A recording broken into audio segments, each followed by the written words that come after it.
Good morning, good evening, and good night, wherever you are. And welcome to Chronicles, the City of Martyrs. And we begin our scene in one of the many private London hospitals, in a particular ward, a particular waiting room, where a child, a young individual, has suddenly received miraculous health, has recovered dramatically from their cancerous, their sort of direst, the horrid medical diagnosis. And we see a happy father, a police officer, a detective who seems to be monitoring the situation, seems to be sitting around, but he's also nervous, awkward, as if something's happened. And he's waiting for a certain individual to arrive so he can speak further. And he really wants to speak to this person in a more private situation, but can't leave his daughter's bedside, can't leave her in her current predicament. And we will go to our player who's arriving at this hospital. So, arriving at the hospital and walking through the hospital corridors, James has taken upon himself to also send a text message to his dear sister, oh sister, saying basically where he is and that he needs to talk to her.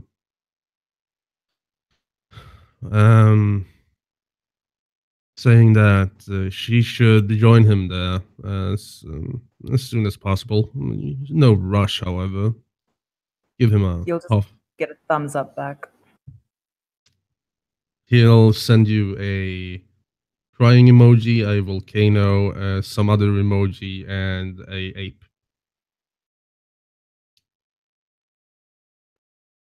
She sends a confused Jackie Chan gif back and then just texts, "I'll be there soon."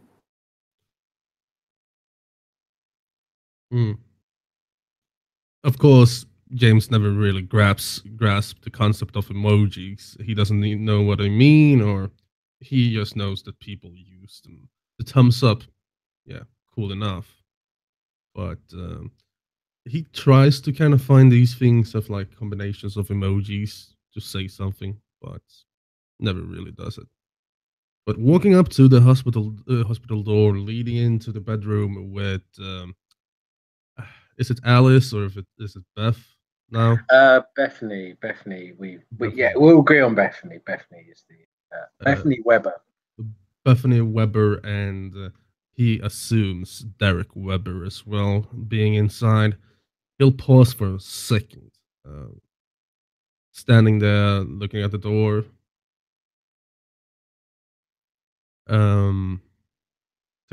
Take a deep breath. Not that it needs it, but just to like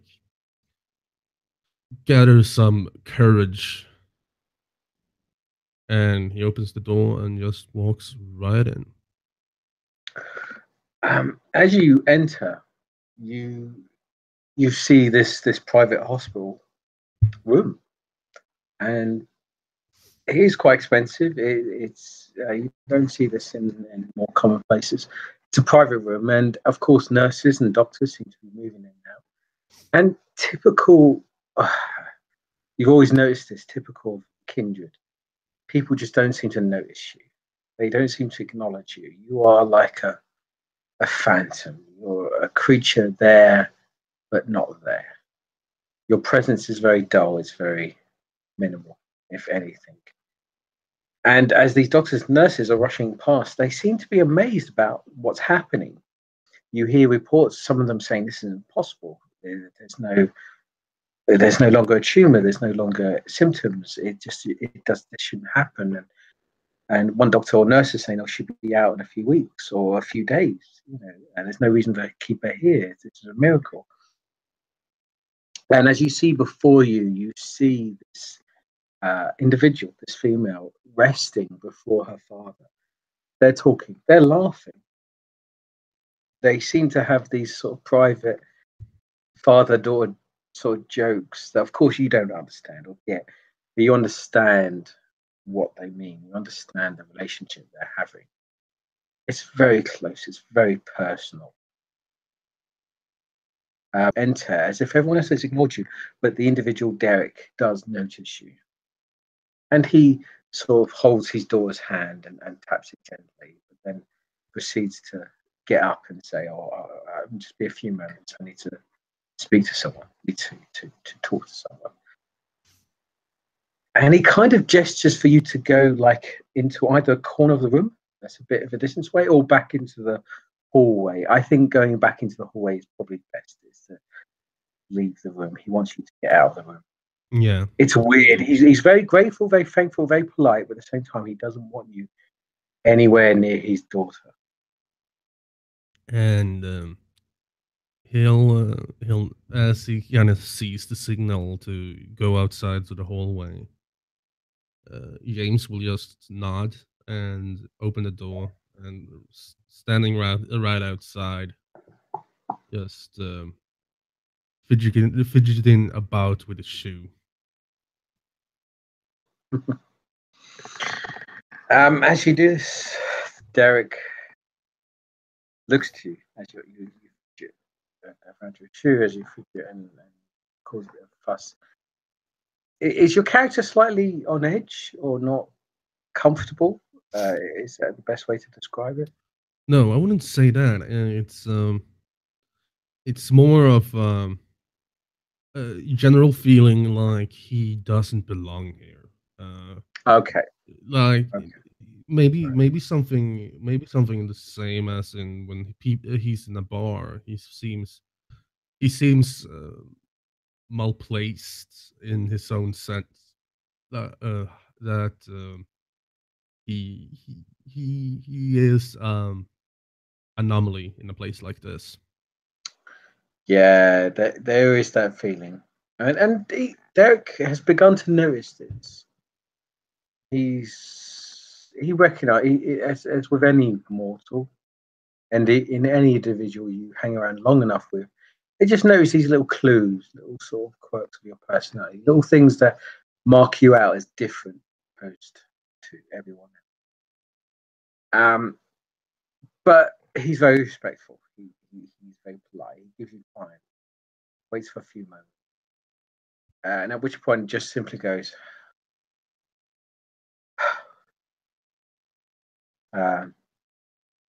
"We followed up your lead with the individual, the profile you gave me, and I forwarded it to the police, to the Metropolitan. We chased it up." All right, that's good. I'd love to say it was good. Mm-hmm. It ended in a goddamn shit show. I'm sorry about that. He sort of shakes, and again he rubs his forehead. It's just kind of nervous, which he has, and he rubs his forehead. Oh, fuck's sake! Like, two cops ended up in the fucking hospital. One guy, he's in the morgue now. He's dead. Fucking ripped his throat open. Didn't I tell you to be careful? Oh, for God's sake! See, I thought it was just a normal perp. It's just, some random psycho. This fucker, he took like 2 shotgun hits. He emptied a clip of fucking like pistol into him. Yeah. I was knocked out during the roundup, but everyone else was fucked. I'm telling you, 2 guys. He's got a broken arm. The other guy, he's got a ruptured spleen and a collapsed lung. And the other fucker, he just bled to death. God damn it! What the fuck? We found a corpse. He was dead. We found him, and he was dead. Ain't no such thing as a corpse in a place like that. Oh, he is a corpse, so to say. I don't know. We found him. He was dead. We brought him upstairs. As soon as that's fucking sunlight touched him. He woke up like a goddamn crazed lunatic. He knocked one guy out straight away. He hit the fireplace and was just. This guy knocked him back like 10 feet. Didn't I tell you to put a stake through his heart before you did anything? Didn't I say that you could torch him? I didn't know that shit, man. I thought he's just a normal perp. You telling me that stuff works? Like if we just stake him, or if we just fucking set him on fire? I don't know. Derek, do I look like a motherfucking normal guy to you? He's talking to you. This is weird to him. You can sense he shakes his head. He's really confused. Like he's a cop. He doesn't stake people. He doesn't set fire to people. This is not how it works. I'm gonna go up to him, place my hand on his shoulder, and first one hand and then the other. Then I'm gonna grab him by the collar, and just raise him like off his feet, and extend my fangs, look him dead in the eyes, and say, "We are not fucking around here, Derek." And this is the first time he's seen you quite aggressive and physical, and you lift him up easily. You lift him off the ground, and he's a large fella. He's a very large, very, very big fella, and he's just going, Jesus, like he's like, okay, I get it. Just ease off. And I retract my fangs and sets him down and like pat down his shoulder. Okay. Derek, people like me can do that easily. Some can do it so much more worse. Some has powers as well. Some can just disappear in front of your eyes. Some, hell, I even heard about people turning into big animals. Some getting wings. Okay. Don't underestimate these people. The thing is, right now, I told you everything you needed to know to kill this fucker. And let this be a lesson to you. And he'll get his finger in Derek's chest, still looking him in the eyes.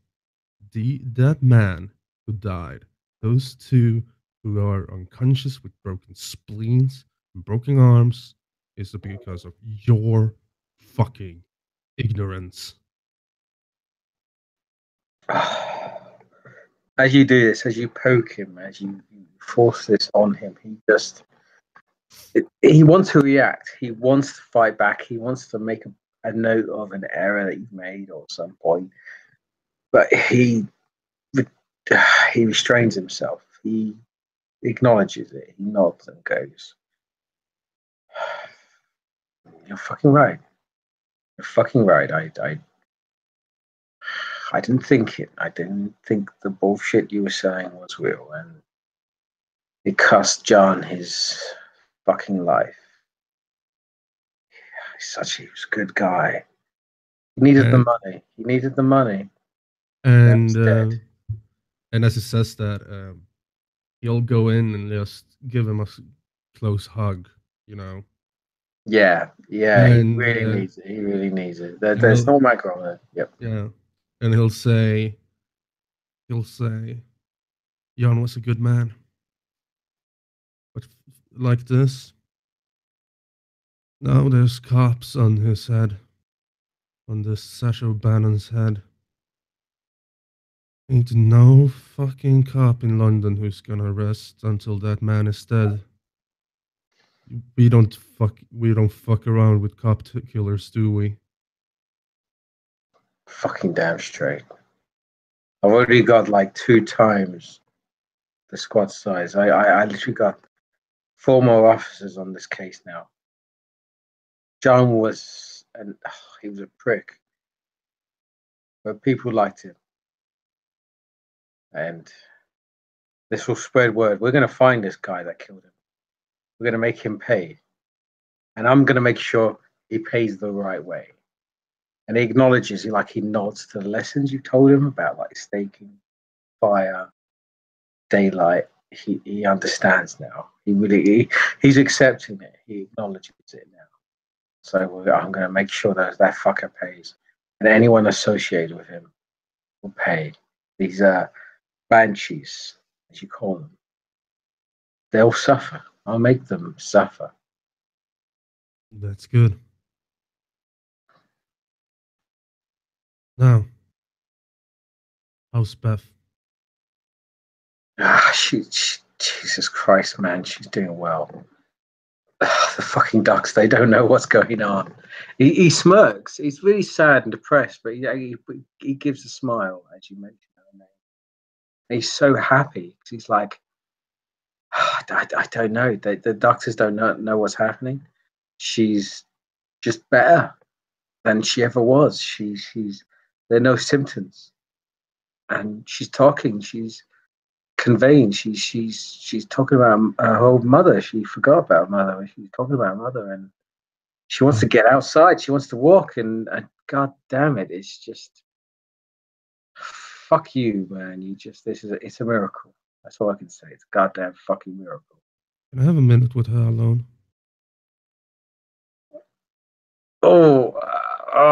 Part of him wants to say no. And you can sense on his face immediately his reaction is like, no, the fuck are you talking about? But then after everything you said, everything you do, and plus your personality, he just sort of reacts in a way of, okay, 10 minutes. But it's a very protective 10 minutes. Like, he's really watching his watch and keeping an eye on you as you do it. You can be right outside. I'm not gonna harm her in any way. She's as precious to me as she is to you now. Like I said, 10 minutes. All right. He acknowledges it, but he's still thorough. It's a protective father trait. It's just that I don't care. 10 minutes. That's his deadline. That's his thing. It doesn't matter what you say. That's his point. But as you enter the room, he allows you to go through, and there's one or two nurses, but they leave or they give some privacy after a while. And you see before you the individual that was racked with like cancer, and so weak and lanky and ill, but now it's kind of full of life. Not only full of life, she's put makeup on her face. She's got earrings. She's wearing clothing. She's up and about. She's awake and she's aware. It's an amazing transformation. And she appeared before you as like a very weak kind of young girl, but now quite a confident kind of woman stands before you. And you see this individual just looking back at you. And it is that look that you've seen before with ghouls. It's that look you've seen before with individuals. That look of, I know you. I know who you are. I'm sure I know who you are. And she doesn't say anything. There's a subtlety to the depth of your understanding of each other, as if you do know each other, as if you've known each other for years. He'll just take a plastic mug from the same place he did last time. Look her straight in the face. Take one of the chairs and just sit a little bit away from her, maybe 1, maybe 2 meters. He'll look at the plastic mug, just go to his arm, bite down, and let the vitae sip into the plastic mug. 2 blood points worth. And he'll extend the mug to her. As you do this, she doesn't say anything. It's like, it's so bizarre. It's as if she knows what you're doing, and you know what she's doing. It's an untapped connection again between ghoul and sire, and master and sibling. You both know the order of things. There's a civility to it. There's an order to it. There's a peace. And as you give her the drink, and she just simply grabs the cup and starts to drink, but as she grabs it, she grabs you and grabs your hand, grabs your arm, and drinks the blood, and it's just like a connection to the one that saved her. She wants some simple physical contact. Of course, as she grabs you. I'm not gonna let her grab me in the first place, really. Well, we can do a roll for that if you're literally going to react that quick. Yeah. Or that's so we'll simply say. I mean, her dexterity is probably like 3, no, plus the vitae. So yeah, we'll say 4. She's very quick and healthy for what she is. So we'll say 3. So whatever your dexterity and athletics, -3, if that makes sense. All right. If you can roll that in the Yeah. I must be looking it up. room, as it were. Sorry, I think you have it. I can post it in the chat. Oh, I have it up. Oh, you have it up already. Okay, cool. So your dexterity plus athletics, but -3. Success. I think it's 1 success. Yeah. That's someone else. All right, 1 success. So she tries to touch you. She tries to grasp you. But you pull away instantly and super fast, as if she's holding the mug and you're holding it as well. But then suddenly she's just holding it. Your hand movement is so fast, so quick that she doesn't even realize it. As if she's trying to grasp air, as if she's trying to grasp nothing. But at some point, she doesn't care. She just continues to drink the vitae before her. That seems to be more of a concern. And she carries on and carries on. And then she just sort of whispers to you.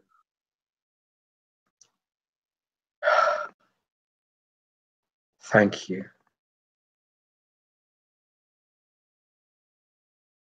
No worries. It's okay. How are you? I'm so much better. I feel so much like myself again. Are you having dreams? I dreamt. It's like shy. She's somewhat shy. You dreamt about me? Yeah, and she just nods. She nods as you say that.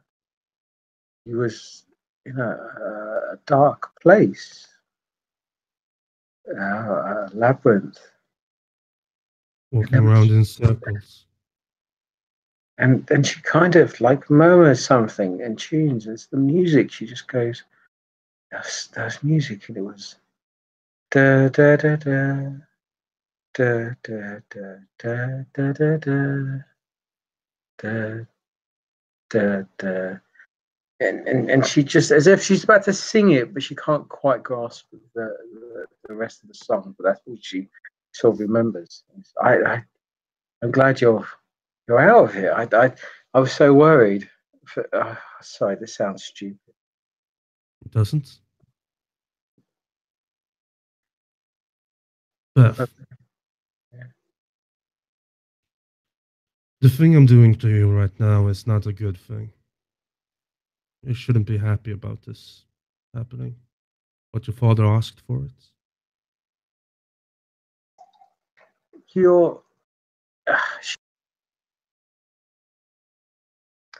responds with just sort of going,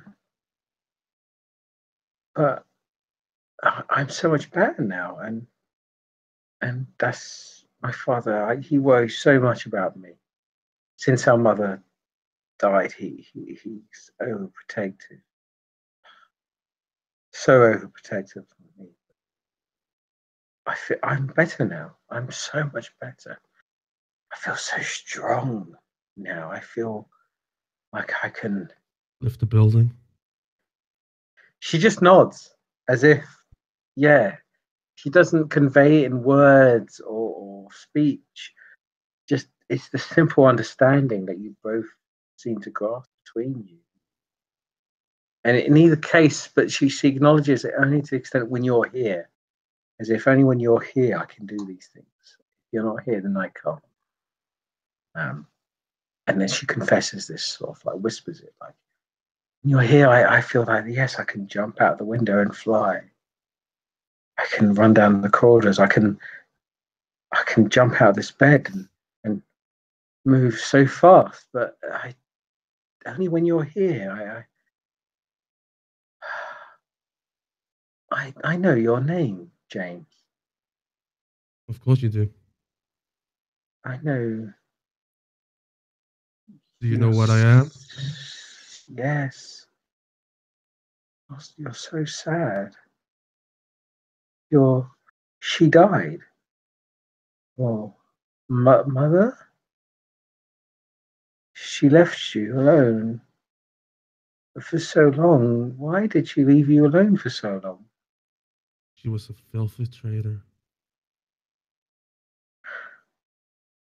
No, she just you feel more than that.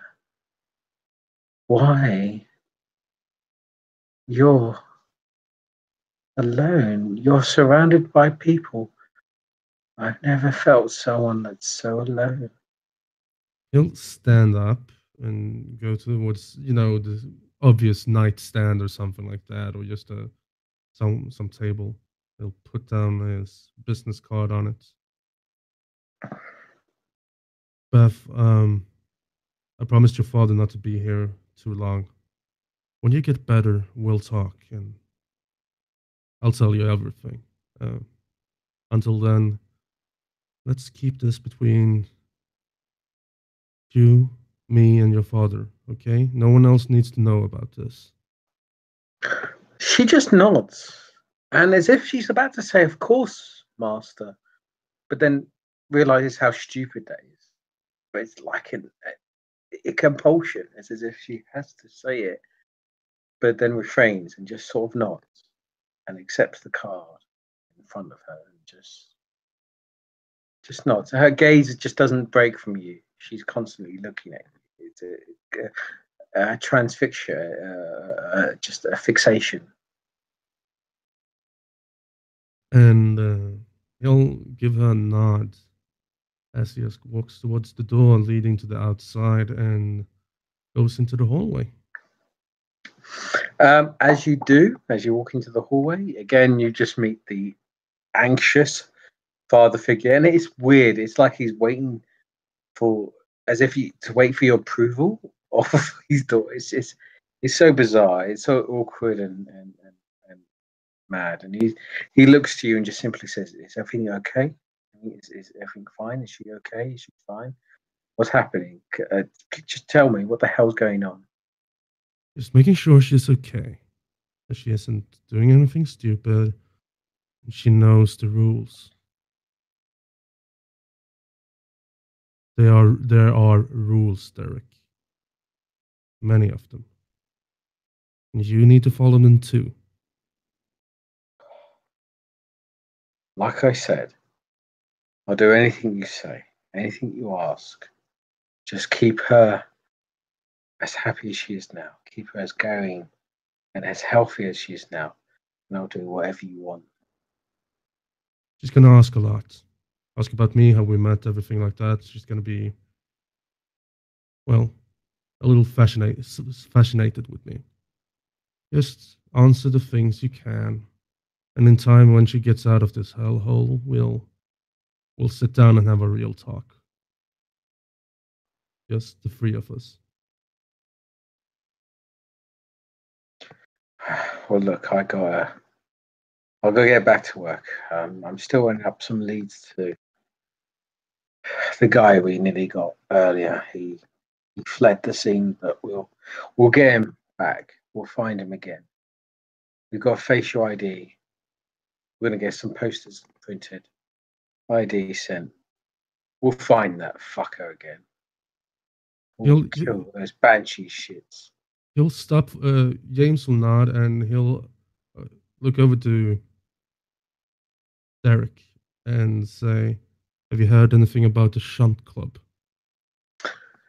Right. As soon as you say that, his face is really surprised and shocked. He just simply says, "Wow, that's a dead place, man."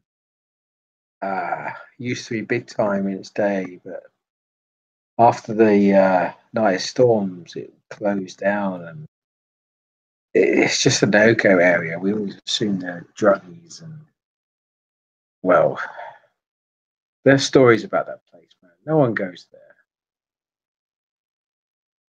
Inside, you might find the bodies of 11 people. And he really looks and he goes, "Look, that place is." He tilts his head as if to kind of convey a message. It's enlightened territory. A lot of the police are on their side now. It's off the books. That's the best way I can put it. If I put my head into that, it's just going to cause. It's going to cause problems for me and for you. He'll nod. All right, just letting you know. I appreciate it. I'm sure he's confused. There's a glance of confusion on his face as he looks. He goes, I don't want to ask this. You've done me so much good. You've done me such great favor, and I don't want to spit on of what you've done for me. But a lot of what this enlightened lot are preaching, the cops that I work with who are working for them, they're preaching like against your kind. You know, the abnormals, people that have abilities, powers and stuff, night walkers, Longtooth, they call you. They seem to be out against you a lot, and you're great, man. You seem fantastic.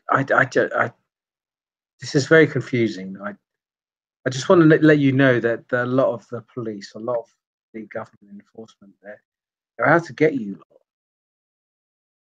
Yeah, I'll know. Have a nice evening, Derek. Oh, wait. Let me tell you this. They are not, I think not entirely normal themselves. They are really throwing bricks in glass houses when they talk about all that, how we are bad. It's all a matter of perspective. Look, I've been around too long. I've You'll seen squint an bad. eye. Yeah, no, yeah, exactly. Yeah, I imagine your character's good stuff. And you know what? It's you and him are so similar. Different ages, different past lives or future lives, but by God, the same profession. And he just squints and just simply says, "Yeah, I've been in this job too long myself. Good, bad. It's all just a grey when it comes down to it. But this lot are really gunning for you. They're not to be taken mildly, and there's rumors of them. They're getting bigger, louder. The more you hit them, the bigger they get. That's what I can say about it." You can use that against them, and against your true enemies as well. Both them and everyone else. Good luck is all I can say. And with that, he kind of nods and just proceeds with like some paperwork notes, a phone call, and he goes back to the job, and he leaves you be in the hospital. And I'll begin walking outside slowly, pondering whatever happened here. Oh. I think our other player may be there. Oh no, she's back. Okay. And I'm assuming by that cut to me, I ought to be waiting outside, shall I? It makes sense. She doesn't really want to go into the hospital. Yes. You shouldn't trust her inside a hospital. She'll just steal all the cigarette drink.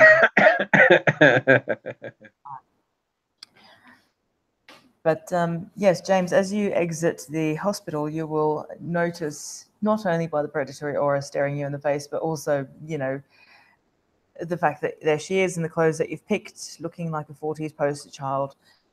Your dear sister, Maria, just waiting for you on, let's say, a park bench where they take the old people to exercise or something.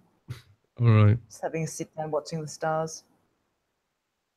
He'll look to you. Look at the clothes. Huh. So you liked them then? Their clothes. You made mention that they're required. All right. He looks to the hospital and looks to you.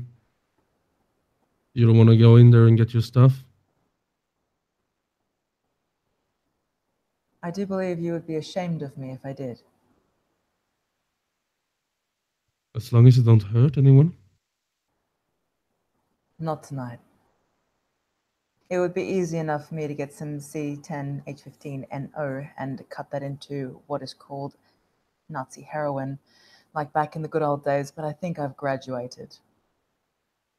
He'll look like to you like you just spoke fucking magic. And he'll nod and say, "Yeah, of course. However, how could I, you know, not know? We need to talk a little bit." I'm listening. Last night, I went to the Shunt Club with two other kindred. Failing my composure resolve roll voluntarily and just going, my God, that shithole survived. So I have to laugh at that one. He'll cock an eyebrow. You know about it then? She'll just settle back down and goes, yes. All right. What do you know about it?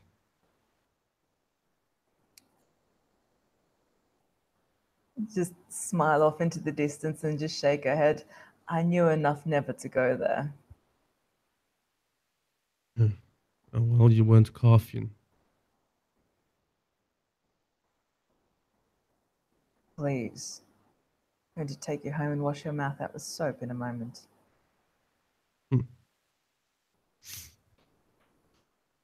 A lot of things happened.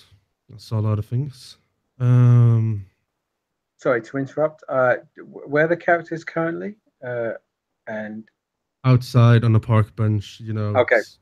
It begins to rain, just as a random thing. It just starts to rain as it does. But of course, for you, kindred, coldness doesn't affect you. Wetness doesn't affect you. But there's a mild light rain that's just appearing. Carry on. He'll look up and say to her, "Oh, should we get home or something like that? Are you comfortable out here?" It's been a long time since I've felt rain on my skin. It's pleasant, but for the sake of covertness, perhaps we should get indoors. Right. And James will stand up. Before, as you're both talking, and as you just both kind of stand up from the bench, and you just see an individual running from the distance, running from the hospital, and immediately runs up to James. And James, you're not aware. It's very quick. How this person is incredibly quick, and immediately this person just runs up to you, and immediately just kisses you on the lips, on the cheek. And as they do this, they give this very long, very, very deep, very heavy kiss. And she kind of whispers to you, going, I was the seventh child. I've never known someone to save me like you. And at this point, he'll scream out in fucking pain. As this the whatever bad. So basically, you suffer bashing damage minus your humanity Yeah, so to your skin. So it's only bashing damage. It's a pain. It's not aggravated damage. It's nothing serious, but it's a yeah, fucking nuisance. he'll As this person skins you, but she whispers, and that note just rings in your ear. I was the seventh victim, but thank you for saving me. And she kisses you, and then smiles, and kind of walks away as if she needed to do that, as if that's something you just have to get out of her system. But then sees you, Blue, or sees your PC and thinks, "Oh, there's something going on here," but just walks away. And she's just happy to be in the rain. She actually spins as she's in the rain or in the water effect and carries on. And yes, you've suffered 6 bashing damage. Just simply. so James is gonna go down on his knees and just scream out in fucking pain because that fucking hurts. No matter how you put it. Maria sort of looks down at you like, get your act together. We're in public. Oh fuck's sake! Fuck! Oh fuck, that hurts! Oh! It's all Maria- across your lips. It's your face and your lips kind of blow up and flame and dissolve and bruise as if someone's just punched you. This person doesn't care. The individual that kissed you didn't seem to care. She just kissed you and then wandered off back into the hospital. As if it was something romantic, and you've held your composure long enough, but then suddenly you're on your knees and going, Jesus fucking Christ, that really hurt. So we'll carry on. Oh fuck. I knew she was fucking bad news. Ugh, and he stands up. Tilt of the head. Most interesting. What's interesting? Just sort of almost like a doctor would, looking at a healing scab, sort of start looking at your face and, wanting to touch but not wanting to touch and go, very interesting. Do you have any more admirers? Or do you believe that we should retire back to our apartment? Let's, before she comes out again and kisses me and sends me into torpor. What a shame that would be. But yeah, Maria will take your arm and just sort of lead you to your vehicle. Do you have a vehicle? Yeah. I didn't ask. Yeah, lead you to your vehicle, which she probably knows by now. And actually just stop you outside the driver's door and go, are you all right to drive, or would you like me to? Can you drive? Hangs that hand out for the keys. Can't be that difficult. He'll look at you and look at your hand and roll his eyes and hand over the keys. Yes, I can drive. Doesn't even grind the clutch. Just zoom straight back home.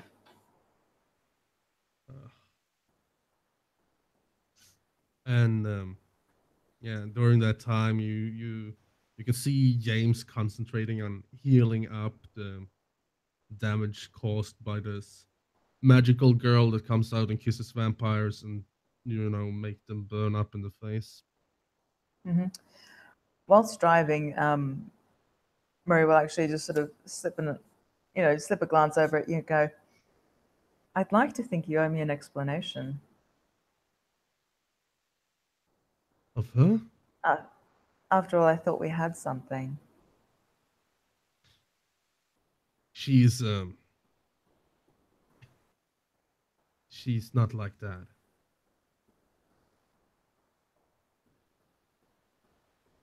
Like you. I mean, sorry. Well, And obviously not. I've never left you in that state. And he'll, loosen up his tie a little bit.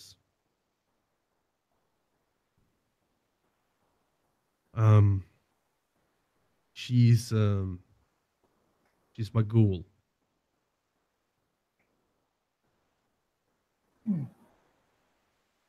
Interesting. You do appear to be a sucker for punishment, but you were talking about the Shunt Club before we were rudely interrupted. Yeah. Where were I? And you can see like he hasn't really dropped the thing that like she came out and kissed him and he burns, but he continues anyway. Um, so I went there with Miss Stevenson and Jonathan walking in there, and we walked around in a maze for a long time, and I saw some pretty weird shit. Do you know how much do you know about the Blood Thief? I only just woke up. I don't know much about anything, really. Do you know anything about the Undead Army? I think somebody tries to create one of those every generation. But not this specific one, I dare say. A Black Skull?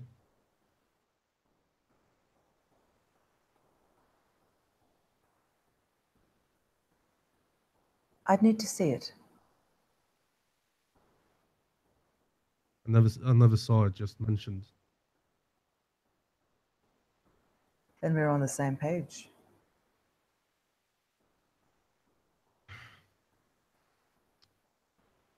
I'm gonna insight check her for these three answers. About the Undead Army, about the Blood Thief. And Yeah, I think a roll is needed because politely, Rena, you're bullshitting out of your ass because these are serious quotes, serious memories from a time of a particular individual that you know. So we'll make this a manipulation and subterfuge for you, Blue. And this would be wits and empathy from you, Eric or James, as you're trying to decipher whether she's lying or bullshitting. Please roll away. We'll just make this a simple contested roll. the law gets 3 successes. What was it? Manipulation, empathy, was it? No, manipulation, subterfuge. Subterfuge, you, that's the one. You're blatantly trying to hide or lie. Which is not his business. It's not, but he can detect whether you're kind of, yeah.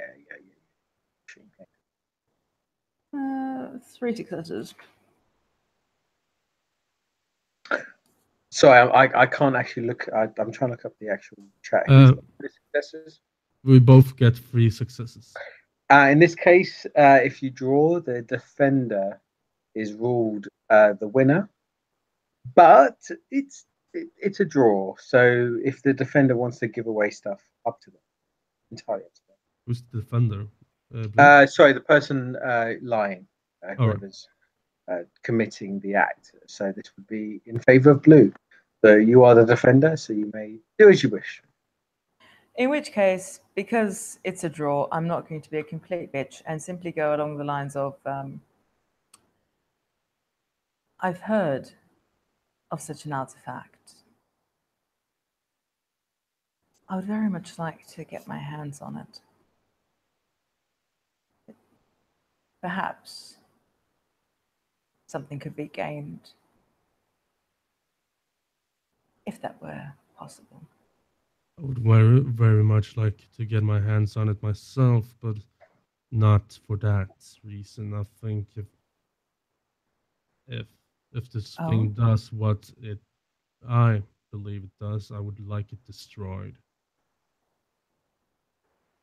What do you think it does?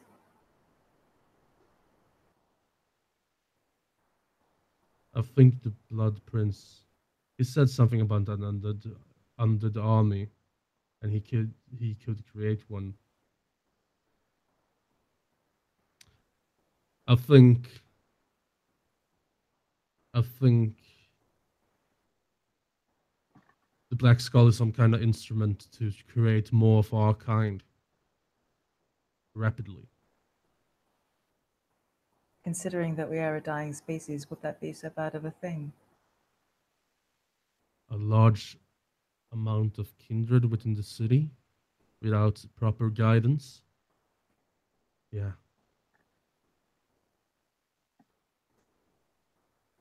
You're right. A foolish endeavor. In the back of Maria's mind, a desperate measure and something I'd really like to have up my sleeve. So perhaps we follow your way, brother. But I do believe we have some pressing business before that. Or Yeah. do you think this takes precedence? One more time. Or do you think that this black skull takes precedence? I don't know. Besides that, a lot of things happened. We met some hunters. Tasty? Not so. The person who tried to have, let's say, her way with the hunters had her face melted off. Hang on, just putting two and two together in character now. Stevenson, Emily Stevenson is Thunderthigh's lady, isn't it? Yeah. Yes, sorry, yes, Yeah. you put those two. Okay. You've met them before. You recognise the names, etc., etc. Yeah. Is this Stevenson person? You met her? Bit of a smirk and bit of a, growl of acquiescence in, yeah. Looking a bit amused. All right. Her face was melted off when she tried to drink from the hunters. The hunters called themselves Knights of the Drowned, I think. This whole facility was more or less a training ground for new hunters, new Knights of the Drowned to get to know Kindred. There was a Kindred down there as well, but she's dead now. It warrants investigation. Very much so. I also looked into some things real quick this night. The Roman bathhouse is under. Oh well, you can guess whose control the Roman bathhouse is under. I can guess. The Enlightened are digging there for something. So the hourglass is turned against us. Yeah.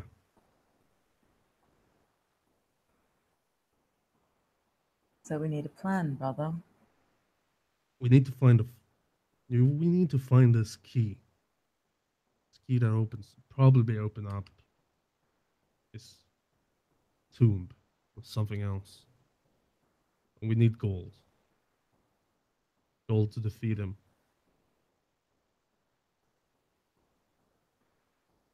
How much money have you got? The stocks last I looked were at 50,000 an ingot.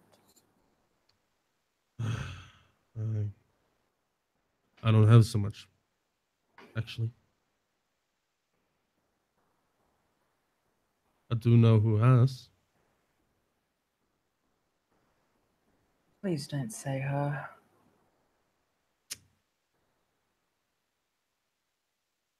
It's either that, robbing a gold store, or finding the banshees. Are you suggesting I go grovel? I'm suggesting we ask.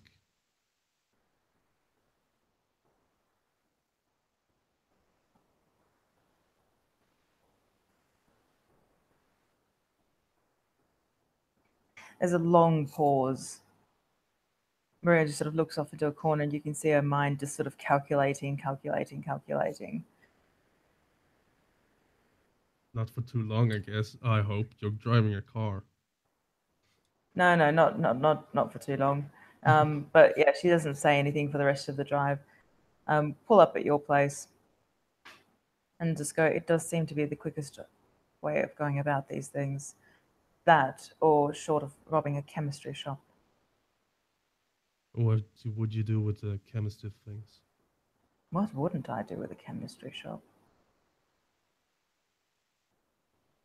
He'll go up to the door, open it up, and continue up the stairs.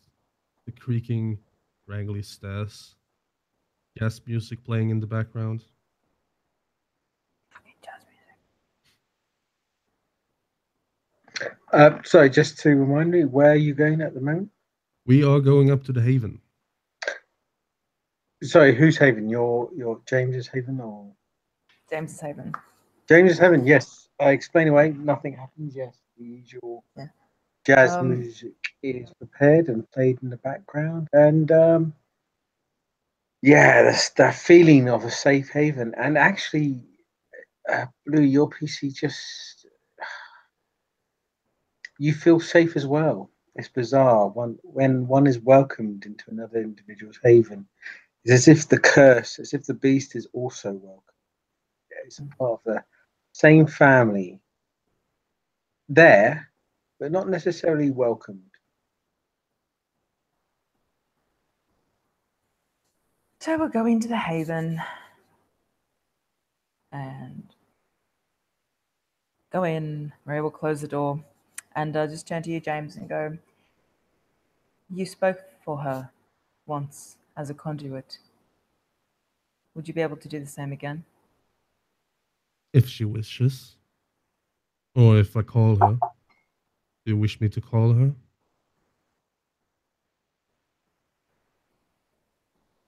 Very pissed off look, just for an instant.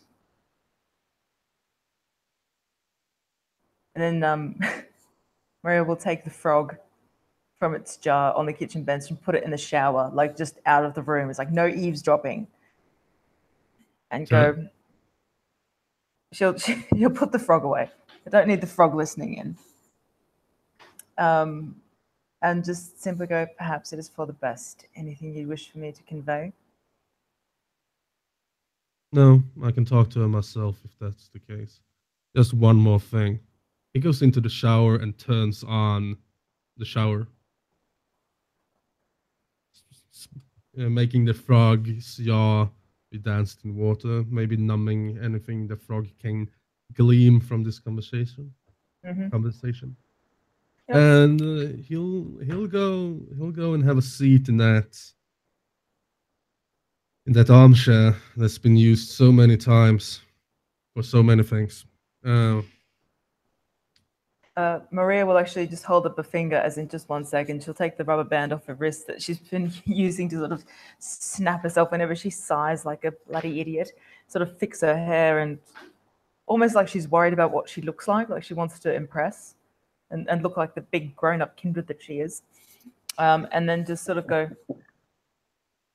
as in, off you go. He'll close his eyes and call out to Mother.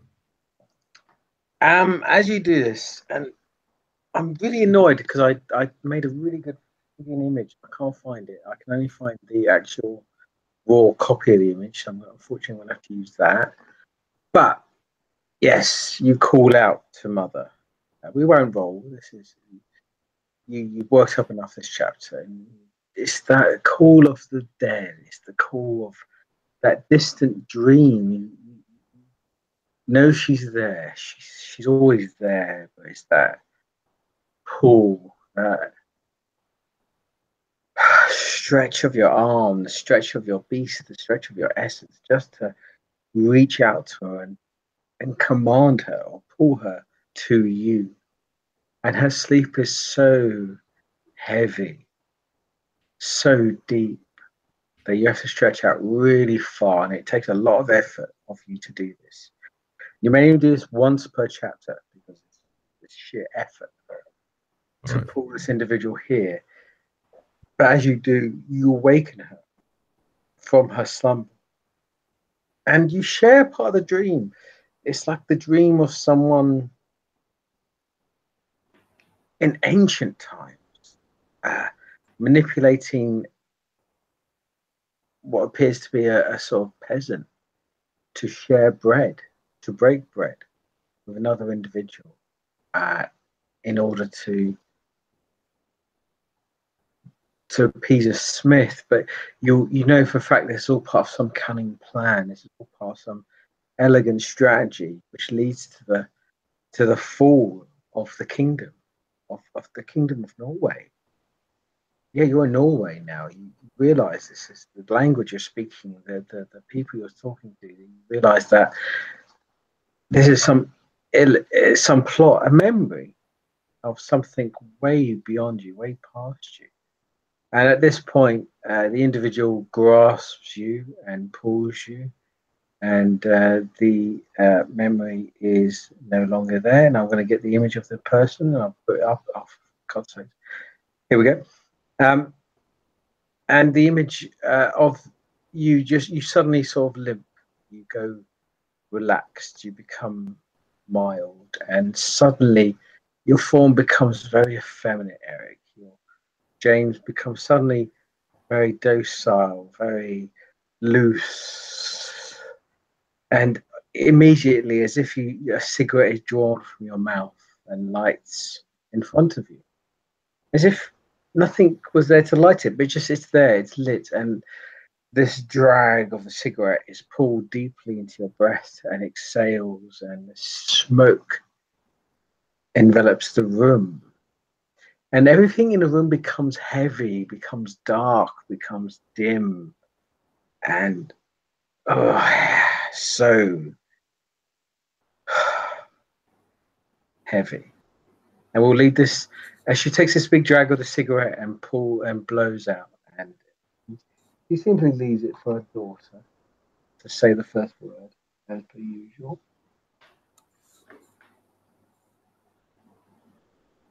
I didn't hear a word. If that was important.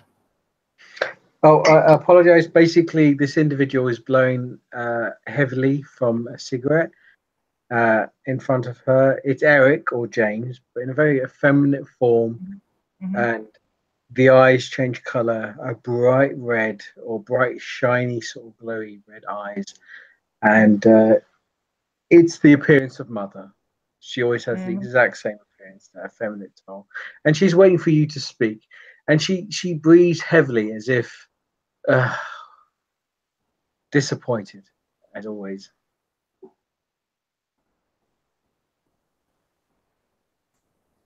She wants to be disappointed, that's fine. I'm going to bend the knee. This is noted. You bend a knee before her, and she carries on smoking, deep breath, and blows it out, and the red eyes are glowing heavily. And she looks to you, and now you have her interest, but she's suspicious instantly.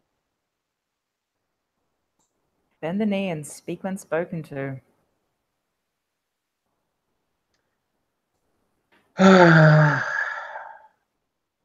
Another child begs for something. What is it? You ask of your dear mother. Let's begin with an answer.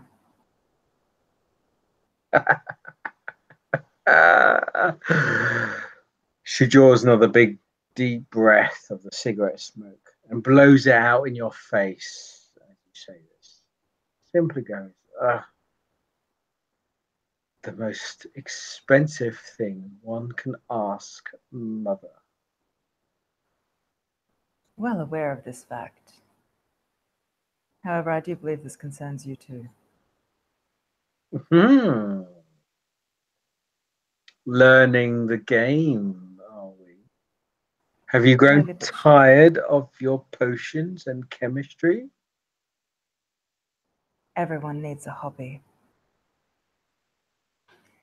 And ironically enough, that's actually one of the lines that May said to her previously. Yeah, I think that is, yeah. But she'll just sort of narrow the eyes and again go, I'm sure you're very busy, so I'll keep it brief and to the point. You're aware of the failing within our bloodline. Your brother, taken by the beast, now hunted for simple gains. Oh, he was so much potential, your uncle. My brother, he was so powerful and yet so vain, so full of his confidence. Now look at him. Draws another deep breath of the cigarette smoke. And now look at you, doing nothing about it. Does the family honor mean so little to you?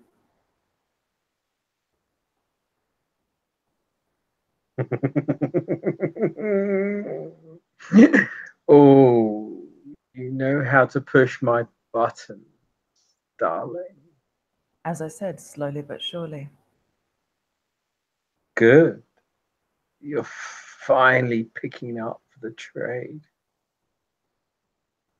It's good to see you moving from your books to something more substantial, more powerful. Just smile. Actually, I don't need words right now. Just a simple smile, hand on the heart, and just a bit of a bow, as in, I'm touched. This individual is so suspect because you're so obeying and so calm, and she just reacts in a manner of, oh, you must be so desperate to play such a calm face to me. How wonderful.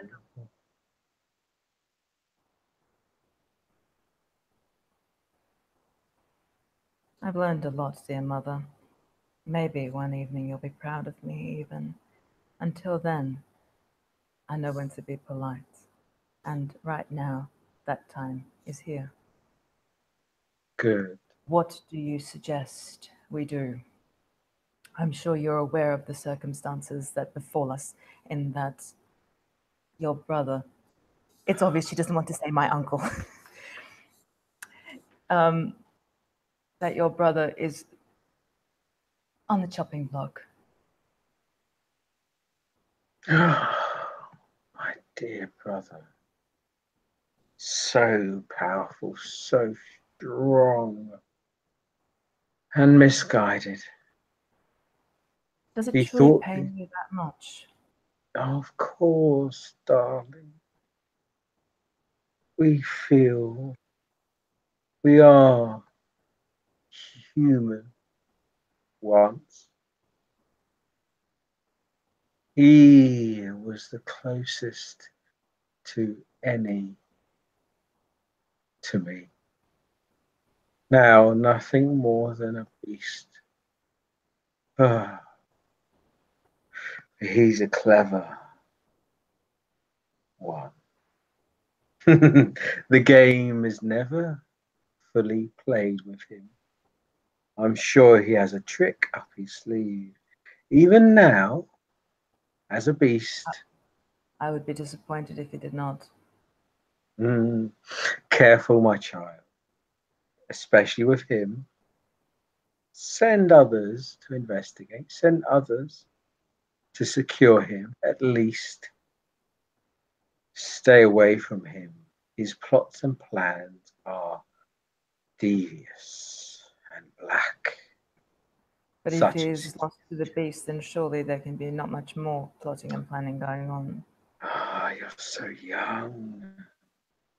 You do not realize the depths of plots. One lost the beast can still scheme, still become more. And thank you. That was a leading question. Yeah, no. She acknowledges it. She's actually happy to talk to her daughter for once. It's been so long, and she's just happy to acknowledge it. And so the question then, is there a way of restoring him?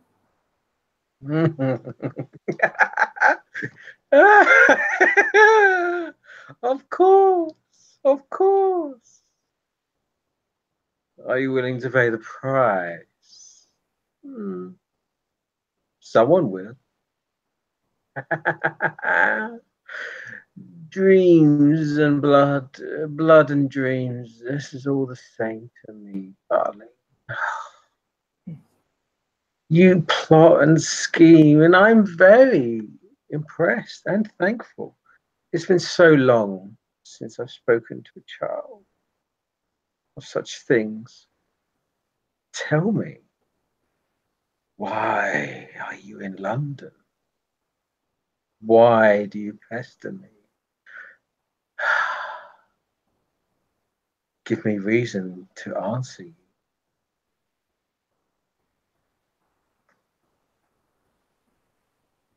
Those two things. Why am I in London and why do I pester you? Because I have unfinished business here. And I consider you a coward.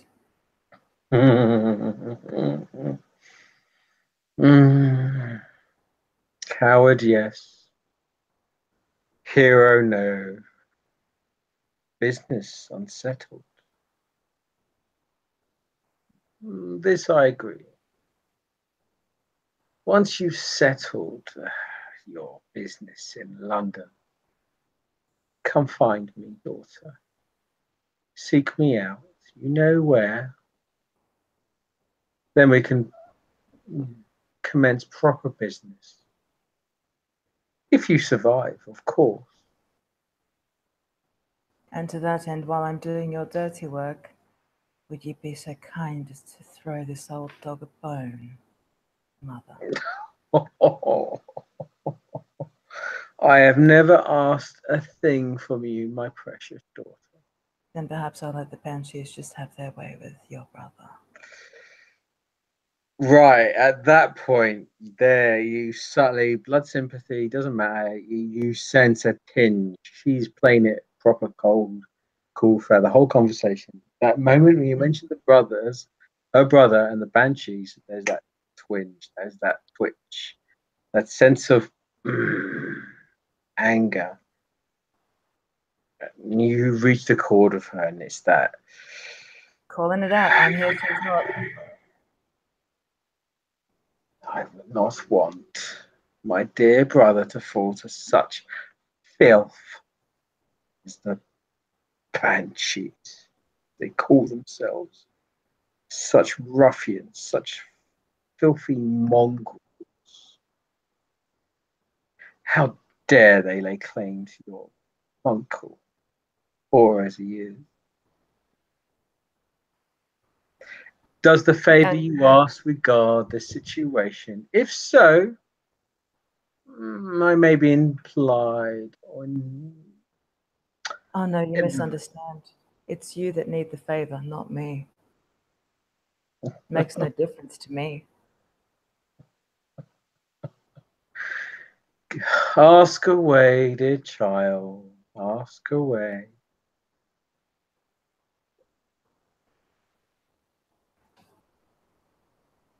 No, I'll leave this to you. I have asked what I need to ask. You just simply haven't answered me yet. Quite rude, I thought. But I'll explain again, because I'm sure you're very tired. Oh, the sleep is so heavy, dear daughter. The sleep is so heavy. Throw me a bone. To defeat him, tell me something I do not already know. And I do believe I know where he is. I do believe I know a few other things too. And because it will amuse her, she'll just sort of lean into James's ear and go, make me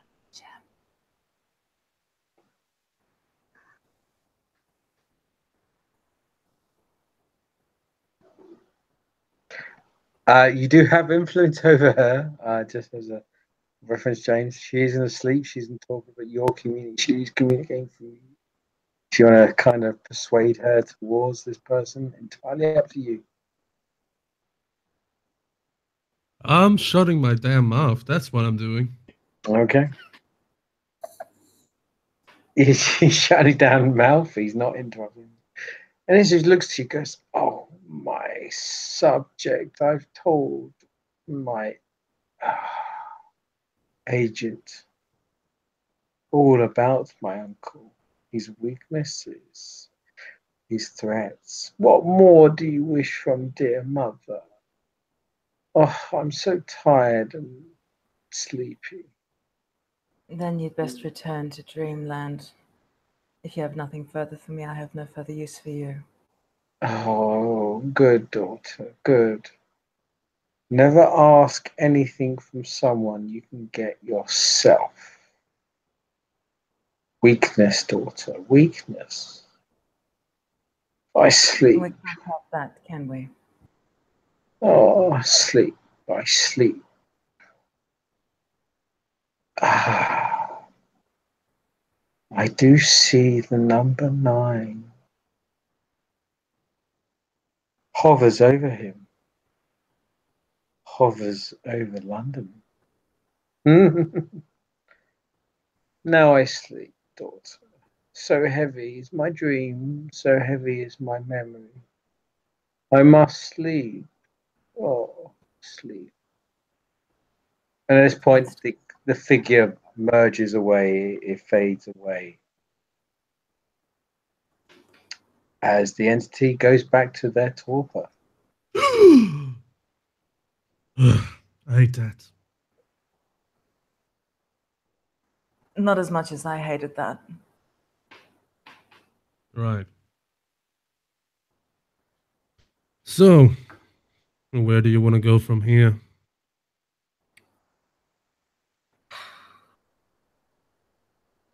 Is Treadwell still standing? Treadwell. The bookshop. I don't know about that. The bookshop. Give me It's some somewhere we can start. more I information, require sister. information. More information, brother. And look, she'll actually rummage in a little, I don't know, Tesco bag or something, and hand you a charger for your laptop. Oh, And just say, I think we need to Google a few things to begin with. what's a Google? She'll just pinch your cheek, give you a slap, and go, charge your laptop. I'll show you. How do I charge my laptop?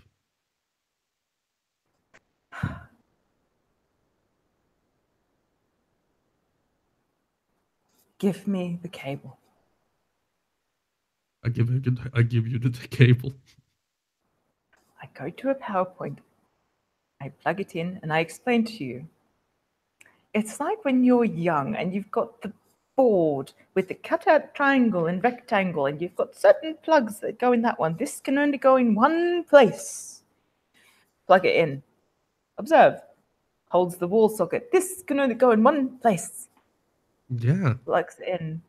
of course. I'm And not now it's stupid. charging like magic. The power is coming from the wall to your device, powering it up. Yeah, of course. I'm In not an hour. stupid.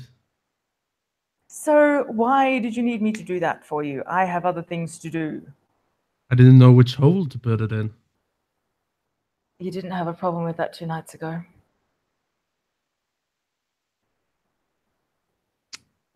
Well, we did that 100 years ago as well. Amusing. Now, I better save my frog from the overflowing bathtub. Hmm. All right.